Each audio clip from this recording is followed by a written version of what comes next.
दोस्तों, कतर में परिंदों का शिकार करना अलाउ है या ये कि अलाउ नहीं है, आगे आप लोगों को बताने वाला हूं, तो वीडियो के साथ में लास्ट तक बने रहें। यहां पर जो आप लोगों को वीडियो नज़र आ रही होगी, जहां पर आप देख सकते हैं कि हज़ारों परिंदे आप लोगों को उड़ते हुए और बैठते हुए नज़र आ रहे हैं।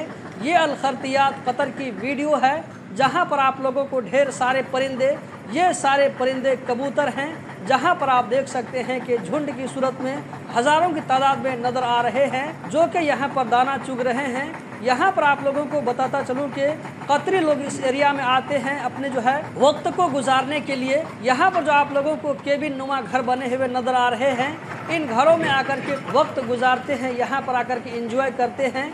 और यहाँ पर जो आप लोगों को चिड़िया नज़र आ रही है, ये सारे कबूतर है, जिनको रेख देख करने के लिए यहाँ पर आदमी को रखा जाता है, जो आदमी इन परिंदों को यानी कि इन कबूतरों को दाना पानी डालता है। यहाँ पर आप लोगों को वीडियो में परिंदों को पानी पीने के लिए भी जगह नजर आई होगी। अब मैं दोस्तों आप लोगों को बताने वाला हूँ कि अगर आप कतर में कहीं पर शिकार करते हुए पकड़े जाते हैं, चाहे वो जिस चीज़ के भी जरिए हो, चाहे आप किसी जाल के जरिए पकड़े या ये कि गुलेल लेकर के जो है मारें, तो दोस्तों कतर में इसकी इजाज़त नहीं है।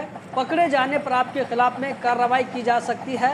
कतर में आप किसी भी तरह के परिंदे को नहीं मार सकते हैं। कतर में कबूतर को मारते हुए लोग इससे पहले भी पकड़े जा चुके हैं और उनके खिलाफ में कार्रवाई भी हो चुकी है। बहुत ज़्यादा चांस है कि आपको जेल में डालने के बाद में आपको कतर से हमेशा के लिए डिपोर्ट कर दिया जाए। तो ऐसी एक्टिविटी से कतर में दूर रहा करें। कतर ही नहीं बल्कि आप गल्फ कंट्री जहां पर भी रहते हैं, तो इस तरह की एक्टिविटी से दूर रहा करें, ताकि वहां पर आप ज़्यादा देर तक रुक कर काम कर सकें। दोस्तों, अगर आप लोगों को वीडियो पसंद आए तो लाइक करके आगे ज़रूर शेयर करें, चैनल को सब्सक्राइब करें, ताकि आप लोगों को इसी तरह की इन्फॉर्मेटिव वीडियो मिलती रहे।